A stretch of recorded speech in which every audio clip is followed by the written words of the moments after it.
Soil, also commonly referred to as earth, is a mixture of organic matter, minerals, gases, water, and organisms that together support the life of plants and soil organisms. Some scientific definitions distinguish dirt from soil by restricting the former term specifically to displaced soil. Soil measuring and surveying device.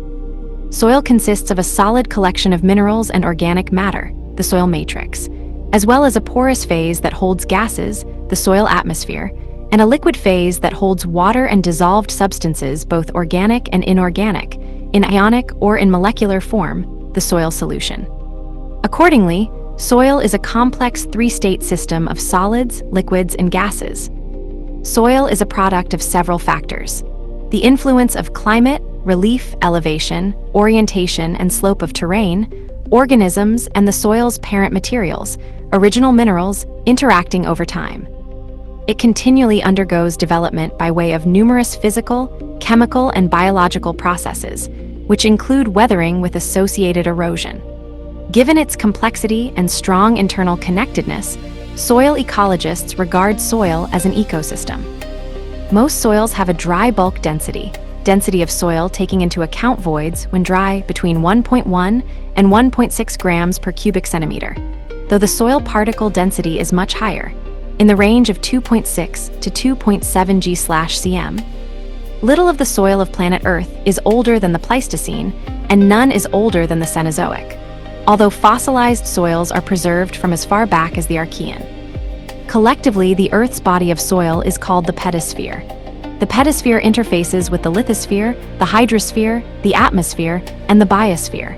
Soil has four important functions: as a medium for plant growth, as a means of water storage, water supply, and water purification, as a modifier of Earth's atmosphere, as a habitat for soil organisms.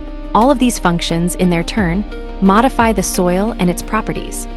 Soil science has two basic branches of study: edaphology and pedology. Edaphology studies the influence of soils on living things.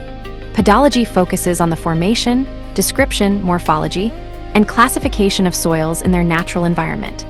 In engineering terms, soil is included in the broader concept of regolith, which also includes other loose material that lies above the bedrock, as can be found on the moon and other celestial objects. Processes. Soil is a major component of the Earth's ecosystem. The world's ecosystems are impacted in far-reaching ways by the processes carried out in the soil, with effects ranging from ozone depletion and global warming to rainforest destruction and water pollution. With respect to Earth's carbon cycle, soil acts as an important carbon reservoir, and it is potentially one of the most reactive to human disturbance and climate change.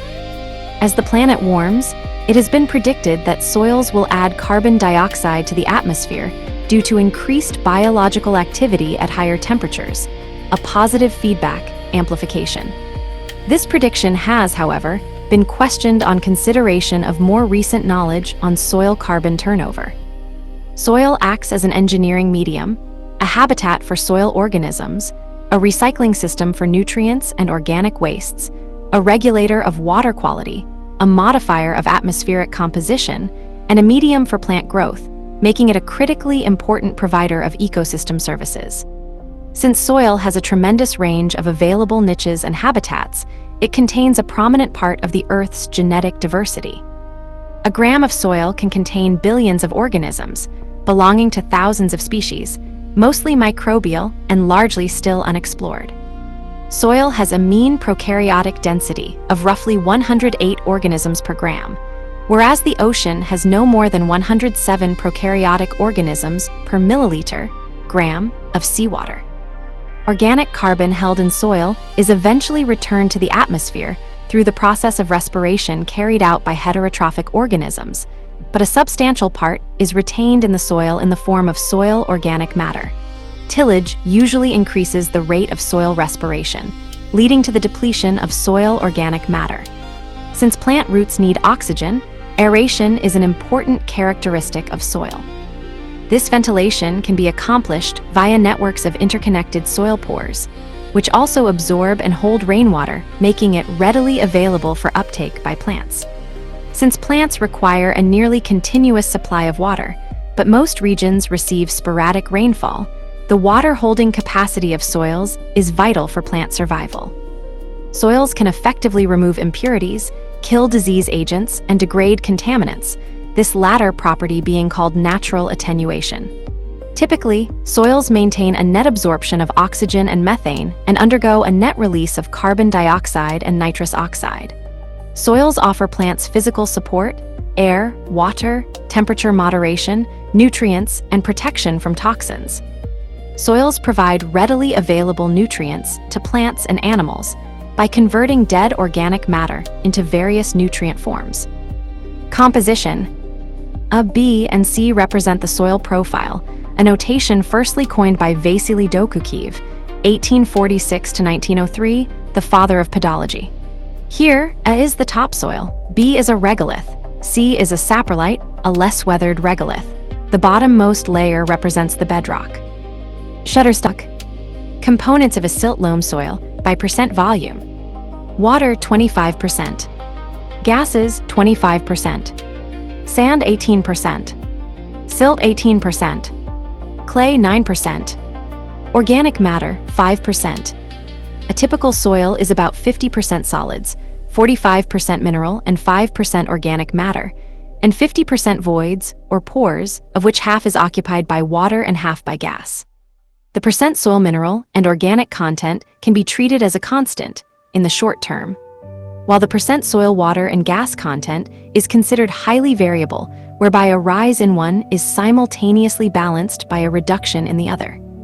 The pore space allows for the infiltration and movement of air and water, both of which are critical for life existing in soil. Compaction, a common problem with soils, in particular under heavy machinery traffic, reduces this space, preventing air and water from reaching plant roots and soil organisms. Given sufficient time, an undifferentiated soil will evolve a soil profile that consists of 2 or more layers, referred to as soil horizons. These differ in one or more properties such as in their texture, structure, density, porosity, consistency, temperature, color, and reactivity. The horizons differ greatly in thickness and generally lack sharp boundaries. Their development is dependent on the type of parent material, the processes that modify those parent materials, e.g. mineral weathering, and the soil-forming factors that influence those processes. The biological influences on soil properties, e.g. bioturbation, are strongest near the surface, while the geochemical influences on soil properties increase with depth. Mature soil profiles typically include 3 basic master horizons, A, B, and C. The solume normally includes the A and B horizons. The living component of the soil is largely confined to the solume and is generally more prominent in the horizon. It has been suggested that the pedon, a column of soil extending vertically from the surface to the underlying parent material and large enough to show the characteristics of all its horizons, could be subdivided in the humipton, the living part, where most soil organisms are dwelling, corresponding to the humus form, the copedon in intermediary position, where most weathering of minerals takes place, and the lithopton in contact with the subsoil. The soil texture is determined by the relative proportions of the individual particles of sand, silt, and clay that make up the soil. Shutterstock. Explore. A soil texture triangle plot is a visual representation of the proportions of sand, silt, and clay in a soil sample. The interaction of the individual mineral particles with organic matter, water, gases via biotic and abiotic processes causes those particles to flocculate, stick together to form aggregates or PEDs. Where these aggregates can be identified, a soil can be said to be developed and can be described further in terms of color, porosity, consistency, reaction acidity, etc. Water is a critical agent in soil development due to its involvement in the dissolution, precipitation, erosion, transport, and deposition of the materials of which a soil is composed. The mixture of water and dissolved or suspended materials that occupy the soil pore space is called the soil solution. Since soil water is never pure water, but contains hundreds of dissolved organic and mineral substances, it may be more accurately called the soil solution. Water is central to the dissolution, precipitation, and leaching of minerals from the soil profile. Finally, Water affects the type of vegetation that grows in a soil, which in turn affects the development of the soil. A complex feedback which is exemplified in the dynamics of banded vegetation patterns in semi-arid regions. Soils supply plants with nutrients, most of which are held in place by particles of clay and organic matter colloids. The nutrients may be adsorbed on clay mineral surfaces, bound within clay minerals, absorbed, or bound within organic compounds as part of the living organisms or dead soil organic matter, humus. These bound nutrients interact with soil water to buffer the soil solution composition, attenuate changes in the soil solution as soils wet up or dry out, as plants take up nutrients, as salts are leached, or as acids or alkalis are added. Plant nutrient availability is affected by soil pH, which is a measure of the hydrogen ion activity in the soil solution. Soil pH is a function of many soil-forming factors and is generally lower, more acidic, where weathering is more advanced. Most plant nutrients, with the exception of nitrogen, fixed from the atmosphere, originate from the minerals that make up the soil parent material. Some nitrogen also originates from rain as dilute nitric acid and ammonia, but most of the nitrogen is available in soils as a result of nitrogen fixation by diazotroph bacteria, e.g. cyanobacteria with heterocysts, Clostridium. Once in the soil plant system, most nutrients are recycled through living organisms, plant and microbial residues, soil organic matter, mineral-bound forms, humus, and the soil solution. Both living soil organisms, microbes, animals, and plant roots, and soil organic matter are of critical importance to this recycling, and thereby to soil formation and soil fertility. Microbial enzymes may release nutrients from minerals or organic matter for use by plants and other microorganisms, sequester, incorporate them into living cells, or cause their loss from the soil by volatilization, loss to the atmosphere as gases, or leaching. Formation. Main article, Soil Formation Further Information, Soil Mechanics Section Genesis. Soil is said to be formed when organic matter has accumulated and colloids are washed downward, leaving deposits of clay, humus, iron oxide, carbonate, and gypsum, producing a distinct layer called the B horizon. This is a somewhat arbitrary definition as mixtures of sand, silt, clay, and humus will support biological and agricultural activity before that time. These constituents are moved from one level to another by water, leaching, and animal activity by perturbation. As a result, layers, horizons form in the soil profile. The alteration, weathering, and movement of materials within a soil causes the formation of distinctive soil horizons. However, more recent definitions of soil embrace soils without any organic matter, such as those regoliths that formed on Mars and analogous conditions in planet Earth deserts. An example of the development of a soil would begin with the weathering of lava flow bedrock, which would produce the purely mineral-based parent material from which the soil texture forms. Soil development would proceed most rapidly from bare rock of recent flows in a warm climate, under heavy and frequent rainfall. Under such conditions, plants, in a first stage nitrogen-fixing lichens and cyanobacteria, then epilithic higher plants, become established very quickly on basaltic lava, even though there is very little organic material. Basaltic minerals commonly weather relatively quickly, according to the Goldich dissolution series. The plants are supported by the porous rock as it is filled with nutrient-bearing water that carries minerals dissolved from the rocks. Crevasses and pockets, local topography of the rocks, would hold fine materials and harbor plant roots. The developing plant roots are associated with mineral-weathering mycorrhizal fungi that assist in breaking up the porous lava, and by these means organic matter and a finer mineral soil accumulate with time. Such initial stages of soil development have been described on volcanoes, inselbergs, and glacial moraines. Soil formation is governed by 5 interrelated factors: parent material, climate, topography, relief, organisms, and time, which together drive the development and evolution of soil. When reordered to climate, relief, organisms, parent material, and time, they form the acronym CROPT. Physical properties. Main article, Physical properties of soil for the academic discipline, see soil physics. The physical properties of soils, in order of decreasing importance for ecosystem services such as crop production, are texture, structure, bulk density, porosity, consistency, temperature, color, and resistivity. Soil texture is determined by the relative proportion of the three kinds of soil mineral particles, called soil separates: sand, silt, and clay. At the next larger scale, soil structures called PEDs, or more commonly soil aggregates, are created from the soil separates when iron oxides, carbonates, clay, silica, and humus coat particles and cause them to adhere into larger, relatively stable secondary structures. Soil bulk density, when determined at standardized moisture conditions, is an estimate of soil compaction. Soil porosity consists of the void part of the soil volume and is occupied by gases or water. Soil consistency is the ability of soil materials to stick together. Soil temperature and color are self-defining. Resistivity refers to the resistance to conduction of electric currents and affects the rate of corrosion of metal and concrete structures which are buried in soil.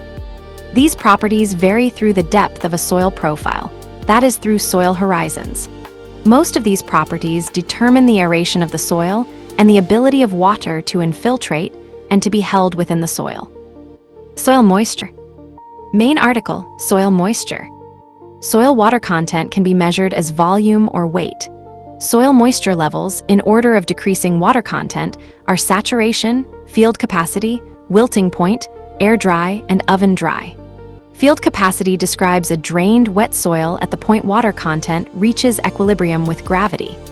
Irrigating soil above field capacity risks percolation losses. Wilting point describes the dry limit for growing plants. During growing season, soil moisture is unaffected by plant functional groups or species richness, while it varies with species composition. Available water capacity is the amount of water held in a soil profile available to plants. As water content drops, plants have to work against increasing forces of adhesion and sorptivity to withdraw water. Irrigation scheduling avoids moisture stress by replenishing depleted water before stress is induced. Capillary action is responsible for moving groundwater from wet regions of the soil to dry areas. Suburrigation designs, e.g., wicking beds, subirrigated planters, rely on capillarity to supply water to plant roots. Capillary action can result in an evaporative concentration of salts, causing land degradation through salination. Soil moisture measurement, measuring the water content of the soil, as can be expressed in terms of volume or weight, can be based on in situ probes, e.g., capacitance probes, neutron probes, or remote sensing methods. Soil moisture measurement is an important factor in determining changes in soil biological activity. Soil gas. Main article: soil gas. The atmosphere of soil, or soil gas, is very different from the atmosphere above. The consumption of oxygen by microbes and plant roots, and their release of carbon dioxide, decreases oxygen and increases carbon dioxide concentration. Atmospheric CO2 concentration is 0.04%, but in the soil pore space, it may range from 10 to 100 times that level, thus potentially contributing to the inhibition of root respiration. Calcareous soils regulate CO2 concentration by carbonate buffering, contrary to acid soils in which all CO2 respired accumulates in the soil pore system. At extreme levels, CO2 is toxic. This suggests a possible negative feedback control of soil CO2 concentration through its inhibitory effects on root and microbial respiration, also called soil respiration. In addition, the soil voids are saturated with water vapor, at least until the point of maximal hygroscopicity, beyond which a vapor pressure deficit occurs in the soil pore space. Adequate porosity is necessary, not just to allow the penetration of water, but also to allow gases to diffuse in and out. Movement of gases is by diffusion from high concentrations to lower, the diffusion coefficient decreasing with soil compaction. Oxygen from above atmosphere diffuses in the soil where it is consumed, and levels of carbon dioxide in excess of above atmosphere diffuse out with other gases, including greenhouse gases, as well as water vapor. Soil texture and structure strongly affect soil porosity and gas diffusion. It is the total pore space, porosity, of soil, not the pore size, and the degree of pore interconnection, or conversely pore sealing, together with water content, air turbulence, and temperature, that determine the rate of diffusion of gases into and out of soil. Platyfish soil structure and soil compaction, low porosity, impede gas flow, and a deficiency of oxygen may encourage anaerobic bacteria to reduce, strip oxygen from nitrate NO3 to the gases N2, N2O, and NO, which are then lost to the atmosphere, thereby depleting the soil of nitrogen, a detrimental process called denitrification. Aerated soil is also a net sink of methane, CH4, but a net producer of methane, a strong heat-trapping greenhouse gas, when soils are depleted of oxygen and subject to elevated temperatures. Soil atmosphere is also the seat of emissions of volatiles other than carbon and nitrogen oxides from various soil organisms, for example roots, bacteria, fungi, animals. These volatiles are used as chemical cues, making soil atmosphere the seat of interaction networks playing a decisive role in the stability, dynamics, and evolution of soil ecosystems. Biogenic soil volatile organic compounds are exchanged with the above-ground atmosphere, in which they are just 1 to 2 orders of magnitude lower than those from above-ground vegetation.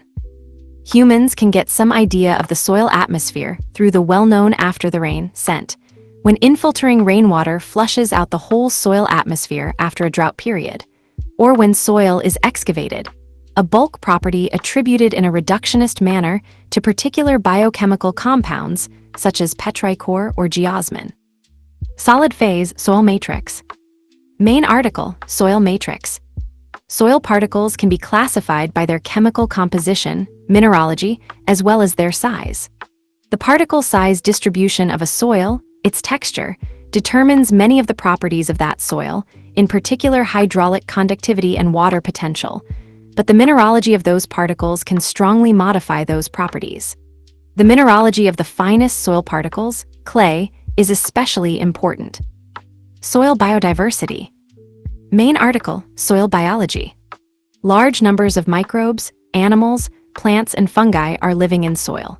However, biodiversity in soil is much harder to study as most of this life is invisible. Hence, estimates about soil biodiversity have been unsatisfactory. A recent study suggested that soil is likely home to 59 plus or minus 15% of the species on Earth. Enchytriidae potworms have the greatest percentage of their species living in soil, 98.6%, followed by fungi 90%, plants 85.5%, and termites Isoptera, 84.2%. Many other groups of animals have substantial fractions of species living in soil, for example about 30% of insects and close to 50% of arachnids. While most vertebrates live above ground, ignoring aquatic species, many species are fossorial, that is, they live in soil, e.g. moles, pocket gophers, voles, blind snakes, an adaptation to subterranean life thought to be inherited from past global ecological crises. Chemistry. For the academic discipline, see soil chemistry.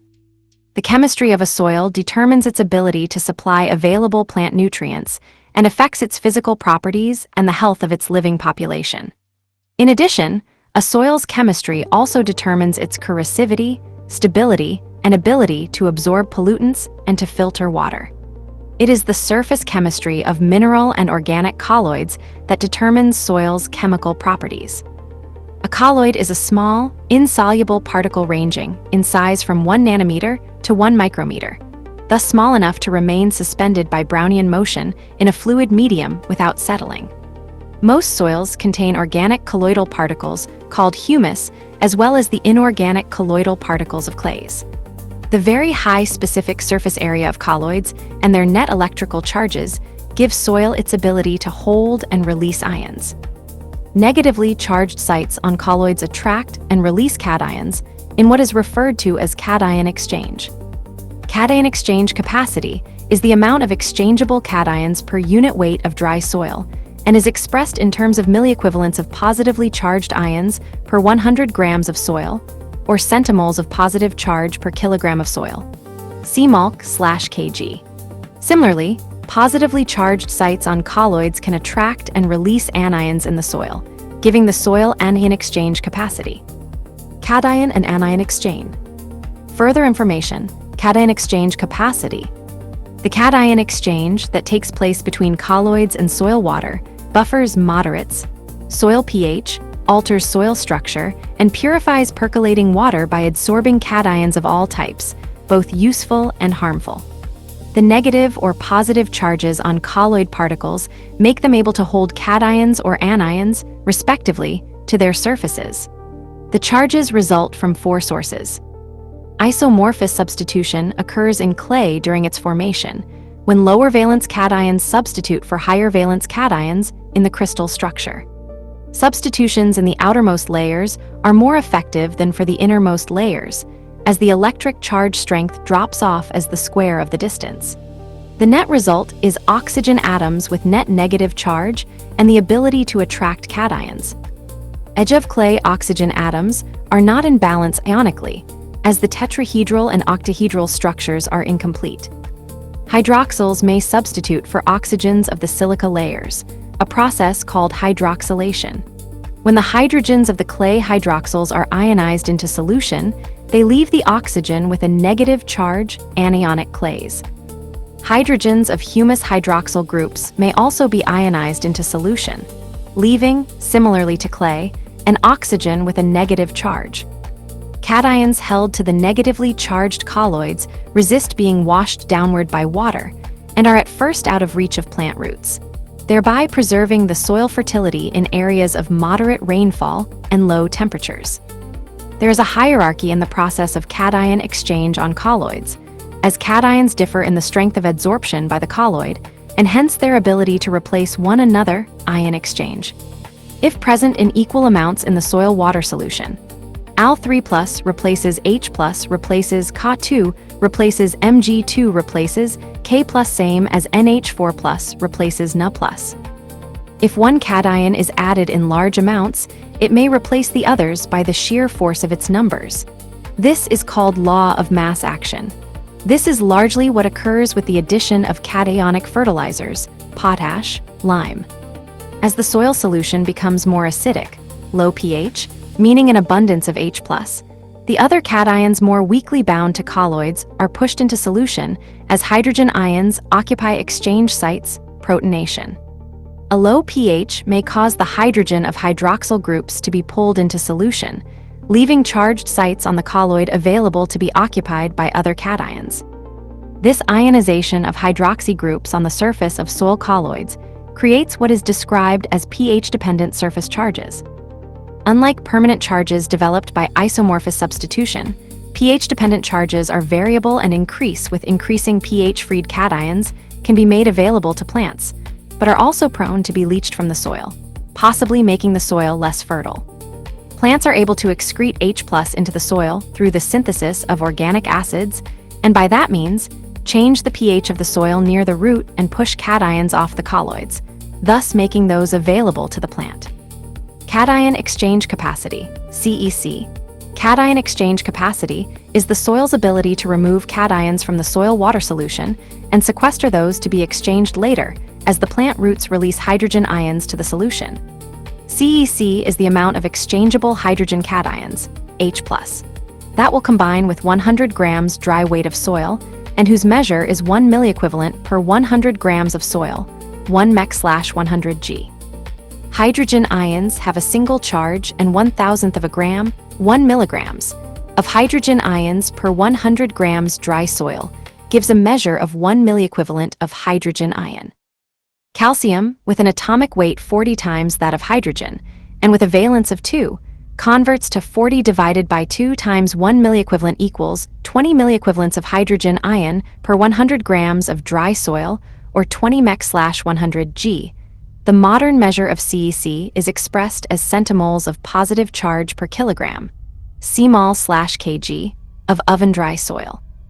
Most of the soil's CEC occurs on clay and humus colloids, and the lack of those in hot, humid, wet climates, such as tropical rainforests, due to fast leaching and decomposition, respectively, explains the apparent lack of fertility of tropical soils.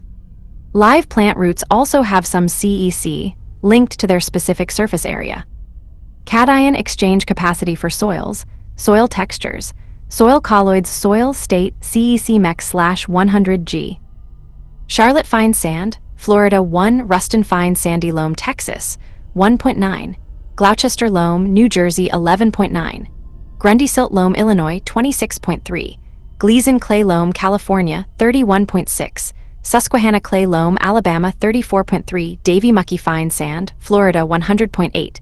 Sands 1 to 5 fine sandy loams, 5 to 10 loams and silt loams, 5 to 15 clay loams, 15 to 30 clays, over 30 sesquioxides, 0 to 3 kaolinite, 3 to 15 illite, 25 to 40 montmorillonite, 60 to 100 vermiculite, similar to illite, 80 to 150 humus, 100 to 300.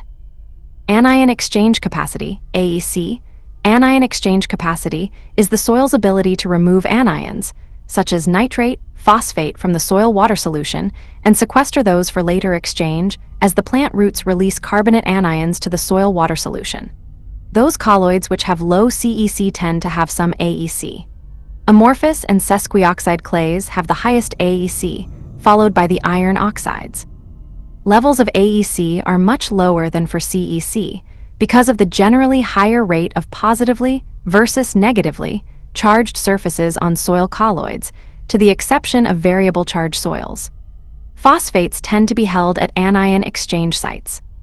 Iron and aluminum hydroxide clays are able to exchange their hydroxide anions, O-, for other anions. The order reflecting the strength of anion adhesion is as follows. H2PO replaces SO2 replaces NO replaces Cl-. The amount of exchangeable anions is of a magnitude of tenths to a few milliequivalents per 100 g dry soil. As pH rises, there are relatively more hydroxyls, which will displace anions from the colloids and force them into solution and out of storage. Hence, AEC decreases with increasing pH, alkalinity. Reactivity, pH. Main articles: Soil pH and Soil pH section, Effect of soil pH on plant growth. Soil reactivity is expressed in terms of pH and is a measure of the acidity or alkalinity of the soil. More precisely, it is a measure of hydronium concentration in an aqueous solution and ranges in values from 0 to 14, acidic to basic. But practically speaking for soils, pH ranges from 3.5 to 9.5, as pH values beyond those extremes are toxic to life forms. At 25 degrees C, an aqueous solution that has a pH of 3.5 has 10.3, moles H3O plus hydronium ions per liter of solution, and also 10.5 moles per liter O-. A pH of 7, defined as neutral, has 10 moles of hydronium ions per liter of solution and also 10 moles of O- per liter. Since the two concentrations are equal, they are said to neutralize each other. A pH of 9.5 has 10.5 moles hydronium ions per liter of solution, and also 10.5 moles per liter O-. A pH of 3.5 has 1 million times more hydronium ions per liter than a solution with pH of 9.5. 9.5 minus 3.5 equals 6 or 106, and is thus more acidic. The effect of pH on a soil is to remove from the soil or to make available certain ions. Soils with high acidity tend to have toxic amounts of aluminum and manganese. As a result of a trade-off between toxicity and requirement, most nutrients are better available to plants at moderate pH, although most minerals are more soluble, weatherable, in acid soils. Soil organisms are hindered by high acidity, and most agricultural crops do best with mineral soils of pH 6.5 and organic soils of pH 5.5. Given that at low pH toxic metals, e.g. aluminum, cadmium, zinc, lead, are positively charged as cations and organic pollutants are in non-ionic form, thus both are made more available to organisms, it has been suggested that plants, animals, and microbes commonly living in acid soils are pre-adapted to every kind of pollution, whether of natural or human origin. In high rainfall areas, soils tend to acidify as the basic cations are forced off the soil colloids by the mass action of hydronium ions from usual or unusual rain acidity against those attached to the colloids. High rainfall rates can then wash the nutrients out, leaving the soil inhabited only by those organisms which are particularly efficient to uptake nutrients in very acid conditions, like in tropical rainforests. Once the colloids are saturated with H3O+, the addition of any more hydronium ions or aluminum hydroxyl cations drives the pH even lower, more acidic, as the soil has been left with no buffering capacity. In areas of extreme rainfall and high temperatures, clay and humus may be washed out, further reducing the buffering capacity of the soil. In low rainfall areas, unleached calcium pushes pH to 8.5, and with the addition of exchangeable sodium, soils may reach pH 10. Beyond a pH of 9, plant growth is reduced.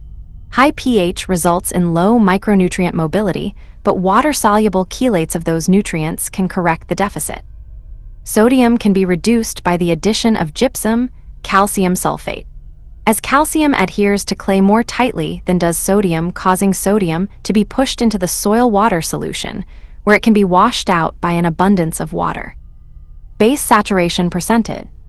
There are acid-forming cations, e.g. hydronium, aluminum, iron, and there are base-forming cations, e.g. calcium, magnesium, sodium. The fraction of the negatively charged soil colloid exchange sites, CEC, that are occupied by base-forming cations is called base saturation. If a soil has a CEC of 20 mech and 5 mech are aluminum and hydronium cations, acid-forming, the remainder of positions on the colloids, 20 minus 5 equals 15 mech, are assumed occupied by base-forming cations, so that the base saturation is 15 divided by 20 times 100% equals 75%. The complement 25% is assumed acid-forming cations. Base saturation is almost in direct proportion to pH. It increases with increasing pH. It is of use in calculating the amount of lime needed to neutralize an acid soil, lime requirement. The amount of lime needed to neutralize a soil must take account of the amount of acid-forming ions on the colloids, exchangeable acidity, not just those in the soil water solution, free acidity. The addition of enough lime to neutralize the soil water solution will be insufficient to change the pH, as the acid-forming cations stored on the soil colloids will tend to restore the original pH condition as they are pushed off those colloids by the calcium of the added lime. Buffering. Further information, soil conditioner. The resistance of soil to change in pH as a result of the addition of acid or basic material is a measure of the buffering capacity of a soil, and for a particular soil type, increases as the CEC increases. Hence, pure sand has almost no buffering ability, though soils high in colloids, whether mineral or organic, have high buffering capacity. Buffering occurs by cation exchange and neutralization. However, colloids are not the only regulators of soil pH. The role of carbonates should be underlined, too. More generally, according to pH levels, several buffer systems take precedence over each other, from calcium carbonate buffer range to iron buffer range. Redox. Main article. Redox section. Redox reactions in soils. See also. Table of standard reduction potentials for half reactions important in biochemistry. Soil chemical reactions involve some combination of proton and electron transfer. Oxidation occurs if there is a loss of electrons in the transfer process, while reduction occurs if there is a gain of electrons. Reduction potential is measured in volts or millivolts. Soil microbial communities develop along electron transport chains, forming electrically conductive biofilms and developing networks of bacterial nanowires. Redox factors act on soil development, with redoxomorphic color features providing critical information for soil interpretation. Understanding the redox gradient is important to managing carbon sequestration, bioremediation, wetland delineation, and soil-based microbial fuel cells. Nutrients. Plant nutrients, their chemical symbols, and the ionic forms common in soils and available for plant uptake element, symbol ion or molecule. Carbon C, CO2, mostly through leaves, hydrogen HH+, H2O water, oxygen OO2, O-CO2 SO2, CO2 phosphorus pH2PO, HPO2 phosphates, potassium KK plus nitrogen NNH4 plus, no ammonium nitrate, sulfur SO2 calcium Ka2 iron Fe2, Fe3, ferrous, ferric, magnesium Mg, Mg2, boron B, H3BO3, H2BO. BO, manganese Mn, Mn2, copper Cu2, zinc, Zn, Zn2, molybdenum MoMo2, molybdate, chlorine Cl, Cl-chloride. Main articles: Plant nutrients in soil, plant nutrition, and soil pH section, effect of soil pH on plant growth. 17 elements or nutrients are essential for plant growth and reproduction. They are carbon C, hydrogen H, oxygen O, nitrogen N, phosphorus P, potassium K, sulfur S, calcium Ca, magnesium Mg, iron Fe, boron B, manganese Mn, copper Cu, zinc Zn, molybdenum Mo, nickel Ni, and chlorine Cl. Nutrients required for plants to complete their life cycle are considered essential nutrients. Nutrients that enhance the growth of plants, but are not necessary to complete the plant's life cycle, are considered non-essential. Except for carbon, hydrogen, and oxygen, which are supplied by carbon dioxide and water, and nitrogen, provided through nitrogen fixation, the nutrients derive originally from the mineral component of the soil. The law of the minimum expresses that when the available form of a nutrient is not in enough proportion in the soil solution, other nutrients cannot be taken up at an optimum rate by a plant. A particular nutrient ratio, stoichiometry, of the soil solution is thus mandatory for optimizing plant growth, a value which might differ from nutrient ratios calculated from plant composition. Plant uptake of nutrients can only proceed when present in a plant-available form. In most situations, nutrients are absorbed in an ionic form from or together with soil water. Although minerals are the origin of most nutrients, and the bulk of most nutrient elements in the soil is held in crystalline form within primary and secondary minerals, they weather too slowly to support rapid plant growth. For example, the application of finely ground minerals, feldspar and apatite, to soil seldom provides the necessary amounts of potassium and phosphorus at a rate sufficient for good plant growth, as most of the nutrients remain bound in the crystals of those minerals. However, plants are able to stimulate mineral weathering, and thus the availability of mineral-bound nutrients, through various processes, both direct, e.g. weathering agents such as carbon dioxide, organic acids and ligands, and indirect, e.g. mycorrhizal fungi, rhizosphere bacteria. The nutrients adsorbed onto the surfaces of clay colloids and soil organic matter provide a more accessible reservoir of many plant nutrients, e.g. K, Ca, Mg, P, Zn.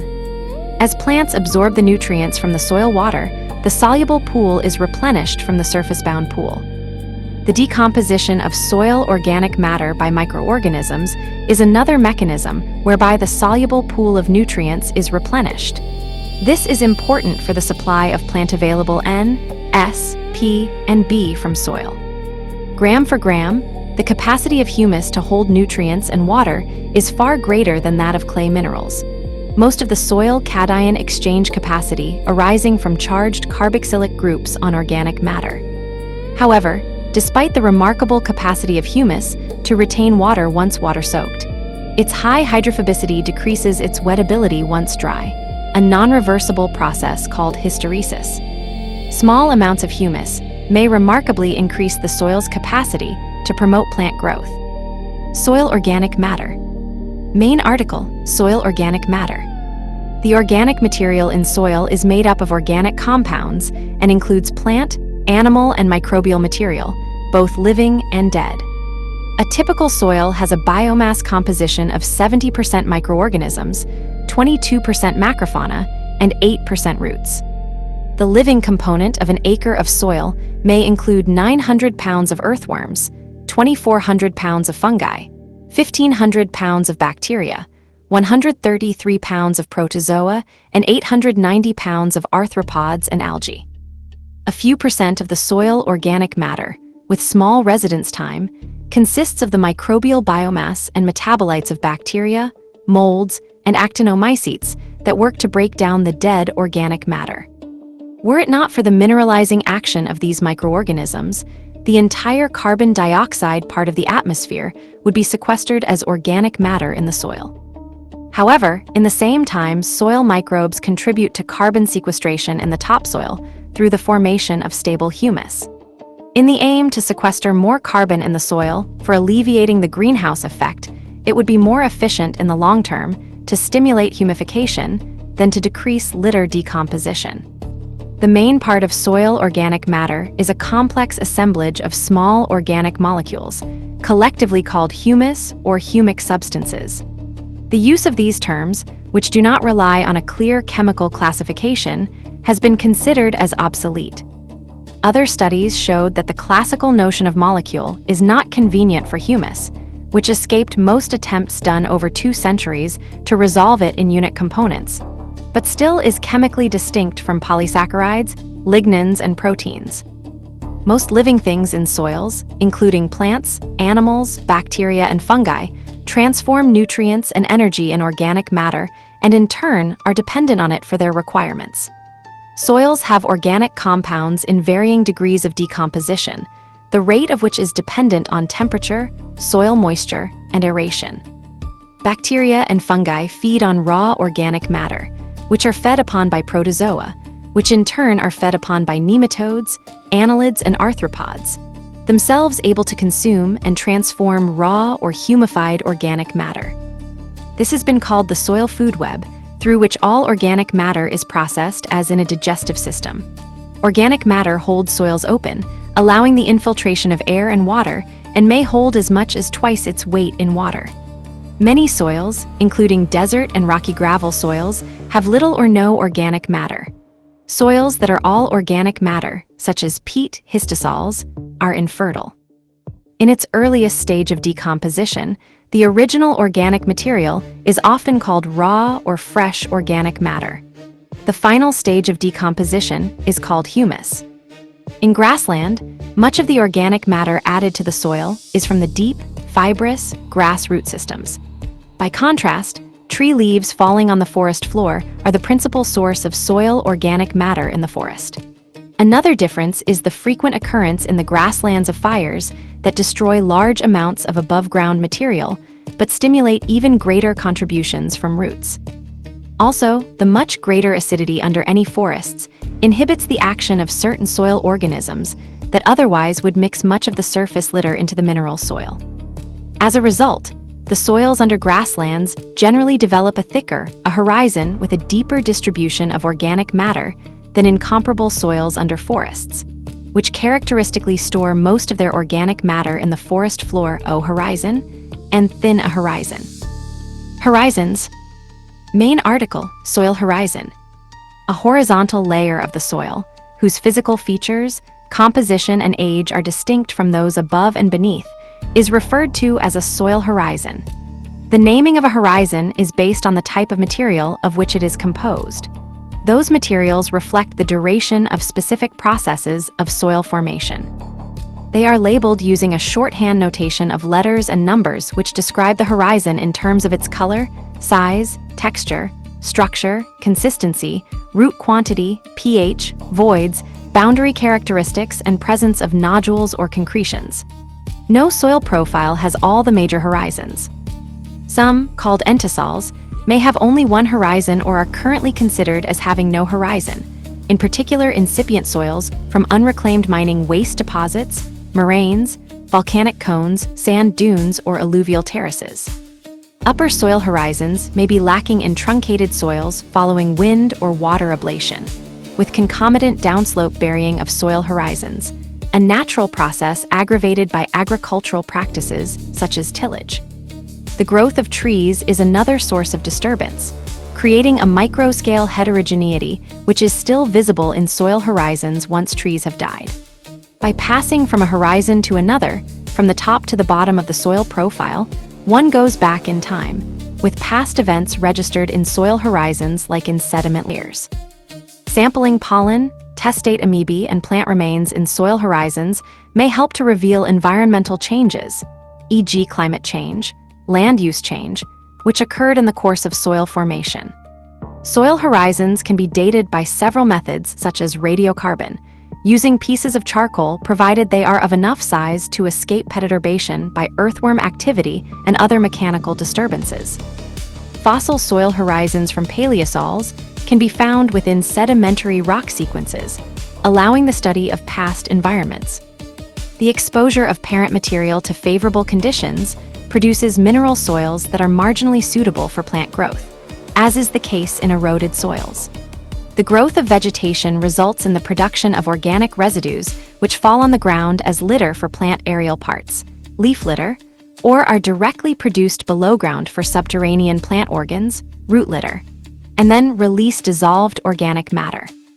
The remaining superficial organic layer, called the O horizon, produces a more active soil due to the effect of the organisms that live within it. Organisms colonize and break down organic materials, making available nutrients upon which other plants and animals can live. After sufficient time, humus moves downward, leaching, alluviation, and is deposited alluviation in a distinctive organic mineral surface layer called the horizon, in which organic matter is mixed with mineral matter through the activity of burrowing animals, a process called bioturbation. This natural process does not go to completion in the presence of conditions detrimental to soil life, such as strong acidity, cold climate, or pollution, stemming in the accumulation of undecomposed organic matter within a single organic horizon overlying the mineral soil, and in the juxtaposition of humified organic matter and mineral particles, without intimate mixing, in the underlying mineral horizons. Classification. Main article, Soil Classification. One of the first soil classification systems was developed by the Russian scientist Vasily Dokukiv around 1880. It was modified a number of times by American and European researchers and was developed into the system commonly used until the 1960s. It was based on the idea that soils have a particular morphology based on the materials and factors that form them. In the 1960s, a different classification system began to emerge which focused on soil morphology instead of parental materials and soil-forming factors. Since then, it has undergone further modifications. The World Reference Base for Soil Resources aims to establish an international reference base for soil classification. In the United States, the system of soil taxonomy is used. This system was established by the United States Department of Agriculture, Natural Resource Conservation Service, and is currently on its second edition, released in 1999 by the Soil Survey staff. Uses. Soil is used in agriculture, where it serves as the anchor and primary nutrient base for plants. The types of soil and available moisture determine the species of plants that can be cultivated. Agricultural soil science was the primeval domain of soil knowledge, long time before the advent of pedology in the 19th century. However, as demonstrated by aeroponics, aquaponics, and hydroponics, soil material is not an absolute essential for agriculture, and soilless cropping systems have been claimed as the future of agriculture for an endless growing mankind. Soil material is also a critical component in mining, construction, and landscape development, also called landscape architecture, industries. Soil serves as a foundation for most construction projects. The movement of massive volumes of soil can be involved in surface mining, road building, and dam construction. Earth sheltering is the architectural practice of using soil for external thermal mass against building walls. Many building materials are soil-based. Loss of soil through urbanization is growing at a high rate in many areas and can be critical for the maintenance of subsistence agriculture. Soil resources are critical to the environment, as well as to food and fiber production, producing 98.8% of food consumed by humans. Soil provides minerals and water to plants according to several processes involved in plant nutrition. Soil absorbs rainwater and releases it later, thus preventing floods and drought, flood regulation being one of the major ecosystem services provided by soil. Soil cleans water as it percolates through it. Soil is the main or the sole habitat for many soil organisms. The major part of known and unknown biodiversity is in the soil, in the form of earthworms, woodlice, millipedes, centipedes, snails, slugs, mites, springtails, and chytriids, nematodes, protists, bacteria, archaea, fungi, and algae. And most organisms living above ground have part of them plants or spend part of their life cycle, e.g. insects, below ground. Above ground and below ground biodiversities are tightly interconnected. making soil protection of paramount importance for any restoration or conservation plan. The biological component of soil is an extremely important carbon sink, since about 57% of the biotic content is carbon. Even in deserts, cyanobacteria, lichens, and mosses form biological soil crusts, which capture and sequester a significant amount of carbon by photosynthesis. Intensive farming and grazing methods have degraded soils and released much of this sequestered carbon to the atmosphere. Restoring the world's soils could offset the effect of increases in greenhouse gas emissions and global warming, while improving crop yields and reducing water needs. Waste management often has a soil component. Septic drain fields treat septic tank effluent using aerobic soil processes. Land application of wastewater relies on soil biology to aerobically treat BOD. Alternatively, landfills use soil for daily cover, isolating waste deposits from the atmosphere and preventing unpleasant smells. Composting is now widely used to treat aerobically solid domestic waste and dried effluents of settling basins. Although compost is not soil, biological processes taking place during composting are similar to those occurring during decomposition and humification of soil organic matter. Organic soils, especially peat, serve as a significant fuel and horticultural resource. Peat soils are also commonly used for the sake of agriculture in Nordic countries, because peatland sites, when drained, provide fertile soils for food production. However, wide areas of peat production, such as rain-fed sphagnum bogs, also called mires, blanket bogs, or raised bogs, are now threatened and protected because of their high patrimonial interest. As an example, Flow Country, covering 4,000 square kilometers of rolling expanse of blanket bogs in Scotland, is now recognized as a UNESCO World Heritage Site. Under present-day global warming, peat soils are thought to be involved in a self-reinforcing, positive feedback process of increased emission of greenhouse gases, methane and carbon dioxide, and increased temperature, a contention which is still under debate when replaced at field scale and including stimulated plant growth. Geophagy is the practice of eating soil-like substances. Both animals and humans occasionally consume soil for medicinal, recreational, or religious purposes. It has been shown that some monkeys consume soil, together with their preferred food, tree foliage and fruits, in order to alleviate tannin toxicity. Soils filter and purify water and affect its chemistry.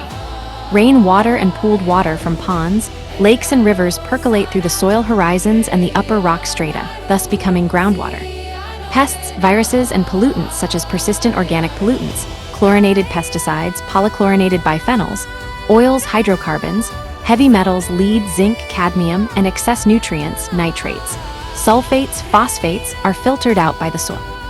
Soil organisms metabolize or immobilize pollutants in their biomass and necromass, dead biomass, thereby incorporating them into stable humus. The physical integrity of soil is also a prerequisite for avoiding landslides in rugged landscapes. Degradation. Main articles: Soil retrogression and degradation and soil conservation. Getty Images. Explore. Erosion control. Desertification. Land degradation is a human-induced or natural process which impairs the capacity of land to function. Soil degradation involves acidification, contamination, desertification, erosion, or salination. Acidification. Soil acidification is beneficial in the case of alkaline soils, but it degrades land when it lowers crop productivity, soil biological activity, and increases soil vulnerability to contamination and erosion. Soils are initially acid and remain such when their parent materials are low in basic cations: calcium, magnesium, potassium, and sodium.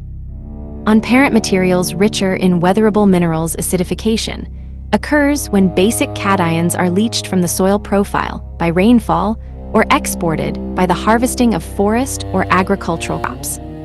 Soil acidification is accelerated by the use of acid-forming nitrogenous fertilizers and by the effects of acid precipitation. Deforestation is another cause of soil acidification, mediated by increased leaching of soil nutrients in the absence of tree canopies. Contamination. Soil contamination at low levels is often within a soil's capacity to treat and assimilate waste material. Soil biota can treat waste by transforming it, mainly through microbial enzymatic activity. Soil organic matter and soil clay minerals can adsorb the waste material and decrease its toxicity, although when in colloidal form, they may transport the adsorbed contaminants to subsurface environments. Many waste treatment processes rely on this natural bioremediation capacity. Exceeding treatment capacity can damage soil biota and limit soil function. Derelict soils occur where industrial contamination or other development activity damages the soil to such a degree that the land cannot be used safely or productively, although some ecosystem services, e.g. decomposition, could still be provided by some derelict soils. Remediation of derelict soil uses principles of geology, physics, chemistry, and biology to degrade, attenuate, isolate, or remove soil contaminants to restore soil functions and values. Techniques include leaching, air sparging, soil conditioners, phytoremediation, bioremediation, and monitored natural attenuation. An example of diffuse pollution with contaminants is copper accumulation in vineyards and orchards to which fungicides are repeatedly applied, even in organic farming. Microfibers from synthetic textiles are another type of plastic soil contamination. 100% of agricultural soil samples from southwestern China contain plastic particles, 92% of which are microfibers. Sources of microfibers likely include string or twine, as well as irrigation water in which clothes have been washed. The application of biosolids from sewage sludge and compost can introduce microplastics to soils. This adds to the burden of microplastics from other sources, e.g. the atmosphere. Approximately half the sewage sludge in Europe and North America is applied to agricultural land. In Europe, it has been estimated that for every million inhabitants, 113 to 770 tons of microplastics are added to agricultural soils each year. Desertification. Desertification, an environmental process of ecosystem degradation in arid and semi-arid regions, is often caused by badly adapted human activities such as overgrazing or excess harvesting of firewood. It is a common misconception that drought causes desertification. While droughts are common in arid and semi-arid lands, well-managed lands can recover from drought when the rains return. Soil management tools include maintaining soil nutrient and organic matter levels, reduced tillage, and increased plant cover. These practices help to control erosion and maintain productivity during periods when moisture is available. Continued land abuse during droughts, however, increases land degradation. Increased population and livestock pressure on marginal lands accelerates desertification. It is now questioned whether present-day climate warming will favor or disfavor desertification, with contradictory reports about predicted rainfall trends associated with increased temperature and strong discrepancies among regions, even in the same country. Erosion. Erosion of soil is caused by water, wind, ice, and movement in response to gravity. More than one kind of erosion can occur simultaneously. Erosion is distinguished from weathering, since erosion also transports eroded soil away from its place of origin. Soil in transit may be described as sediment. Erosion is an intrinsic natural process, but in many places it is greatly increased by human activity, especially unsuitable land use practices. These include agricultural activities, which leave the soil bare during times of heavy rain or strong winds, overgrazing, deforestation, and improper construction activity. Improved management can limit erosion.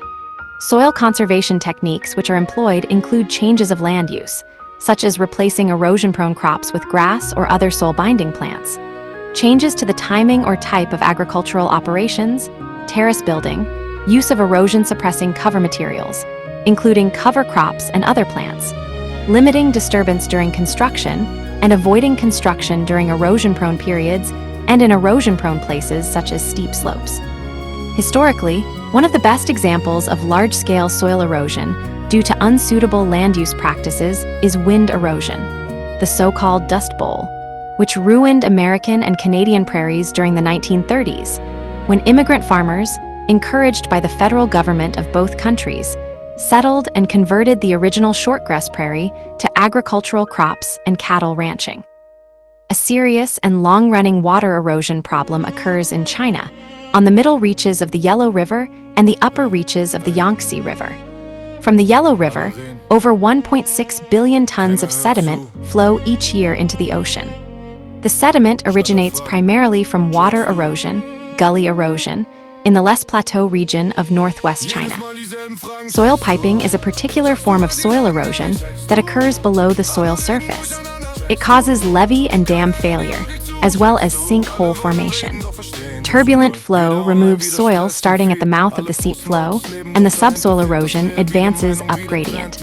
The term sand boil is used to describe the appearance of the discharging end of an active soil pipe. Salination. Soil salination is the accumulation of free salts to such an extent that it leads to degradation of the agricultural value of soils and vegetation.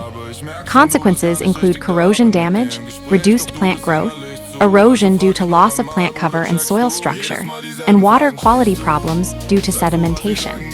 Salination occurs due to a combination of natural and human-caused processes. Arid conditions favor salt accumulation. This is especially apparent when soil parent material is saline.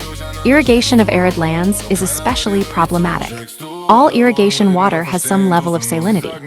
Irrigation, especially when it involves leakage from canals and over-irrigation in the field, often raises the underlying water table. Rapid salination occurs when the land surface is within the capillary fringe of saline groundwater. Soil salinity control involves water-table control and flushing with higher levels of applied water in combination with tile drainage or another form of subsurface drainage. Reclamation. Main article, soil regeneration. Soils which contain high levels of particular clays with high swelling properties, such as smectites, are often very fertile. For example, the smectite-rich paddy soils of Thailand's Central Plains are among the most productive in the world.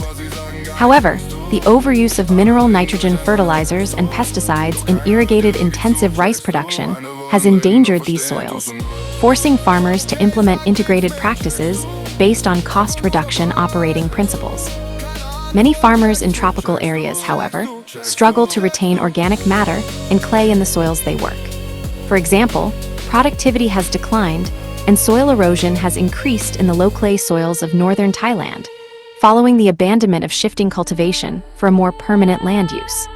Farmers initially responded by adding organic matter and clay from termite mound material, but this was unsustainable in the long term because of rarefaction of termite mounds. Scientists experimented with adding bentonite, one of the smectite family of clays, to the soil. In field trials, conducted by scientists from the International Water Management Institute, IWMI, in cooperation with Kon Keen University and local farmers, this had the effect of helping retain water and nutrients.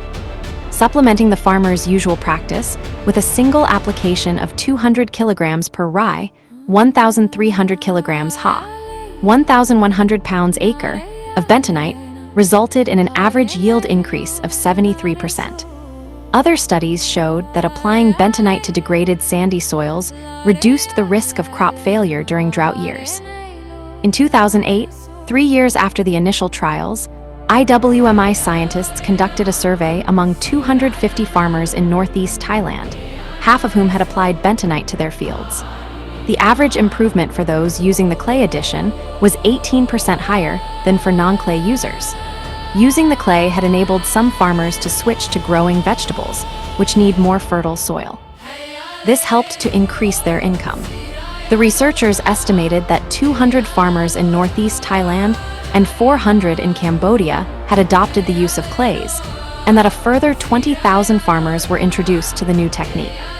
If the soil is too high in clay or salts, e.g. saline sodic soil, adding gypsum, washed river sand, and organic matter, e.g. municipal solid waste, will balance the composition. Adding organic matter, like ramial chipped wood or compost, to soil which is depleted in nutrients and too high in sand will boost its quality and improve production. Special mention must be made of the use of charcoal, and more generally biochar to improve nutrient-poor tropical soils. a process based on the higher fertility of anthropogenic Precolumbian Amazonian dark earths, also called terra preta de Indio, due to interesting physical and chemical properties of soil black carbon as a source of stable humus. However, the uncontrolled application of charred waste products of all kinds may endanger soil life and human health. History of studies and research. The history of the study of soil is intimately tied to humans' urgent need to provide food for themselves and forage for their animals. Throughout history, civilizations have prospered or declined as a function of the availability and productivity of their soils. Studies of soil fertility. Main article, Soil Fertility. The Greek historian Xenophon, 450 to 355 BCE, was the first to expound upon the merits of green manuring crops. But then whatever weeds are upon the ground, being turned into earth, enrich the soil as much as dung. Columellus of Husbandry, c. 60 CE, advocated the use of lime and that clover and alfalfa, green manure, should be turned under, and was used by 15 generations, 450 years, under the Roman Empire until its collapse. From the fall of Rome to the French Revolution, knowledge of soil and agriculture was passed on from parent to child, and as a result, crop yields were low. During the European Middle Ages, Yahya ibn al-Awam's handbook, with its emphasis on irrigation, guided the people of North Africa, Spain, and the Middle East. A translation of this work was finally carried to the southwest of the United States when under Spanish influence. Olivier de Serres, considered the father of French agronomy, was the first to suggest the abandonment of fallowing and its replacement by hay meadows within crop rotations. He also highlighted the importance of soil, the French terroir, in the management of vineyards.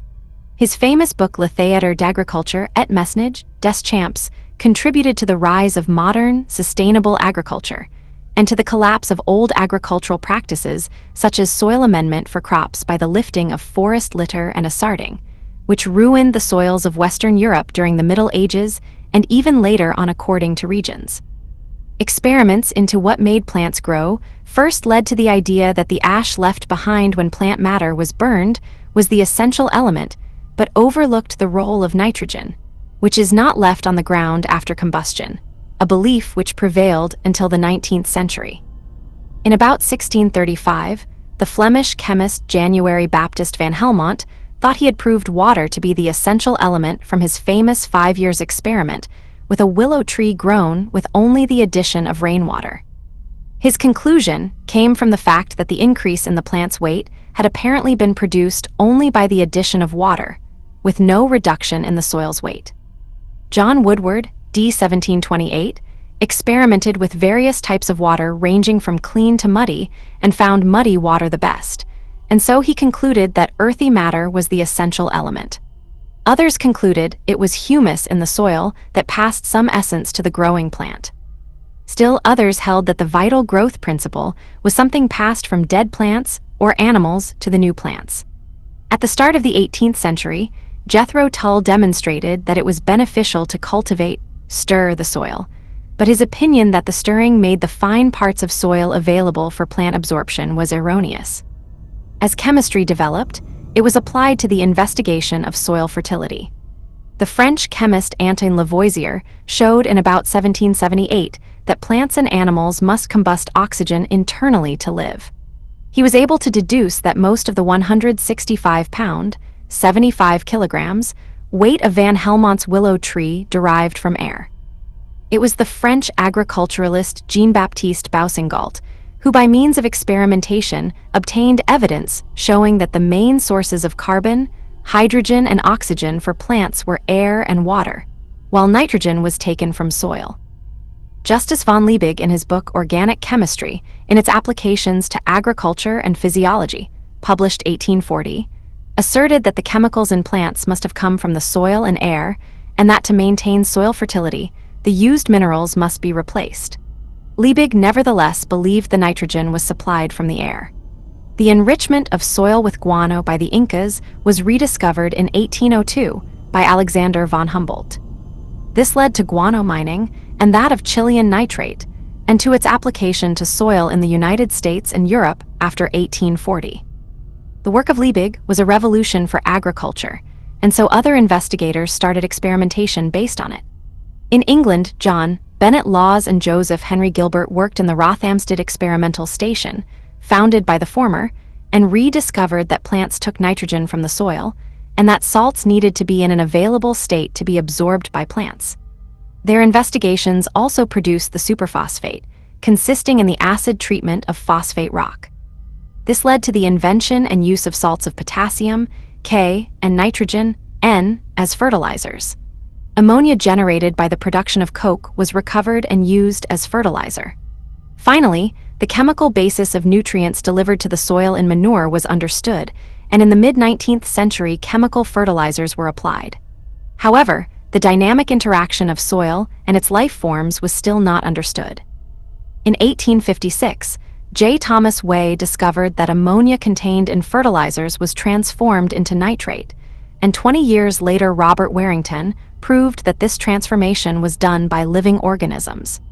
In 1890, Sergei Winogradsky announced he had found the bacteria responsible for this transformation. It was known that certain legumes could take up nitrogen from the air and fix it to the soil, but it took the development of bacteriology towards the end of the 19th century to lead to an understanding of the role played in nitrogen fixation by bacteria. The symbiosis of bacteria and leguminous roots and the fixation of nitrogen by the bacteria were simultaneously discovered by the German agronomist Hermann Hellriegel and the Dutch microbiologist Martinus Beijerinck. Crop rotation, mechanization, chemical and natural fertilizers led to a doubling of wheat yields in Western Europe between 1800 and 1900. Studies of soil formation. See also soil formation. Scientists who studied soil in connection with agricultural practices considered it mainly a static substrate. However, the soil is the result of evolution from more ancient geological materials under the action of biotic and abiotic processes. After studies of soil improvement commenced, other researchers began to study soil genesis and, as a result, soil types and classifications. In 1860, while in Mississippi, Eugene W. Hilgard, 1833 to 1916, studied the relationship between rock material, climate, vegetation, and the type of soils that were developed.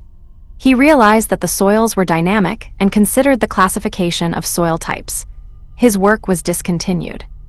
At about the same time, Friedrich Albert Fallow described soil profiles and related soil characteristics to their formation as part of his professional work evaluating forest and farmland for the Principality of Saxony.